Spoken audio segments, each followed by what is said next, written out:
St. Maximilian, a great example for us in our community and those associated with the Franciscans of the Immaculate and other orders who honor St. Maximilian and his great contribution to the Church and understanding how we live out our consecration to Our Lady.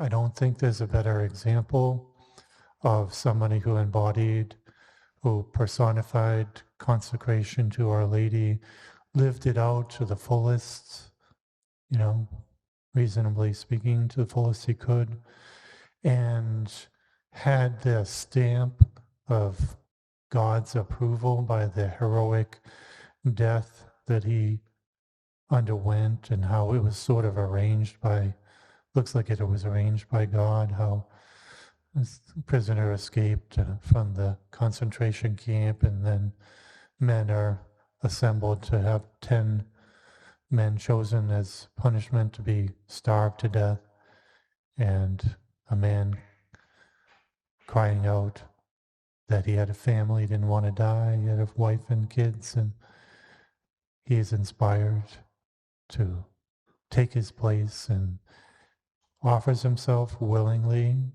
calmly, gladly, and then perseveres. I mean, he goes into the concentration camp and he's singing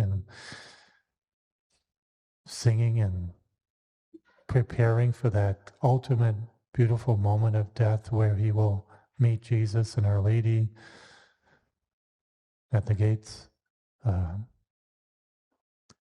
starving to death, exhausting his life, kind of like an image of Jesus who shed his last drop of blood on the cross, you could say.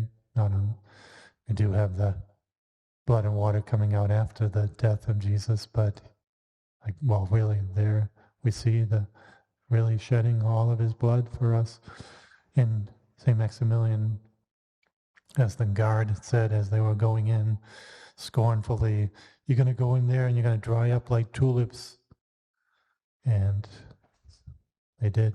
They dried up for God, for our Lord, St. Maximilian, and how he taught the others. He taught the others to love Our Lady in the prison bunker, and prepared them for death, for a holy death.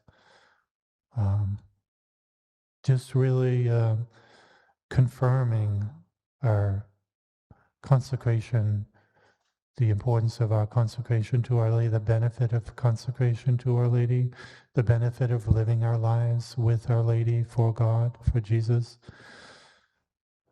We really want to imitate St. Maximilian in this way. He really, his life really was that model of loving Our Lady and sharing it to everyone, even through many obstacles. He was a pioneer in this, his deepening of understanding of consecration, how Our Lady comes into our soul and how we become Mary, we strive to be Mary, and we have the most intimate union with her. I don't think anybody has gone to that depths of explaining and helping us to live our union with Mary so that we can be like Christ, be like Jesus. So we had a whole heroic life. St. Maximilian died as he lived. He died as he lived. And that's what we want. As we live, we will die. And we will hopefully die as we live a holy life, becoming holy through our union with Mary, our love for Our Lady, our consecration, our entrustment of everything to her, asking her to continually mold us every day,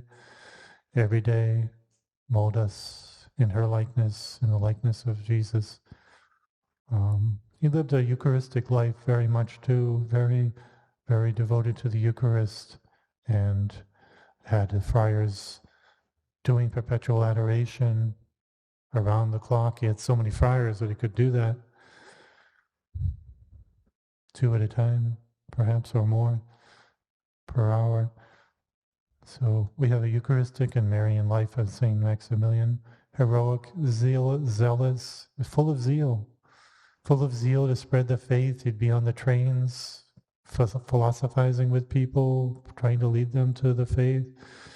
Everywhere he went, he was exhausting himself too, as he was working, trying to print the Night of the Immaculate, spread knowledge of the Catholic faith and Our Lady in magazines and newspapers, and he'd be there turning the printing machines, even though he had only one lung,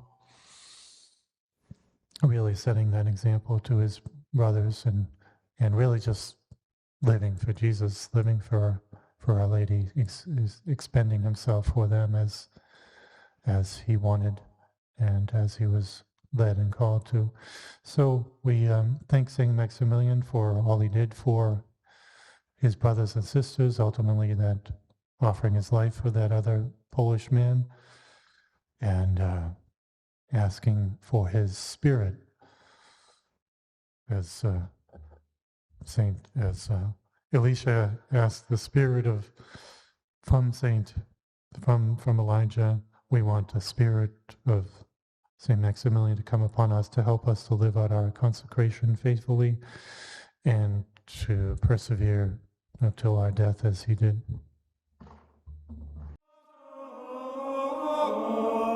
Miserere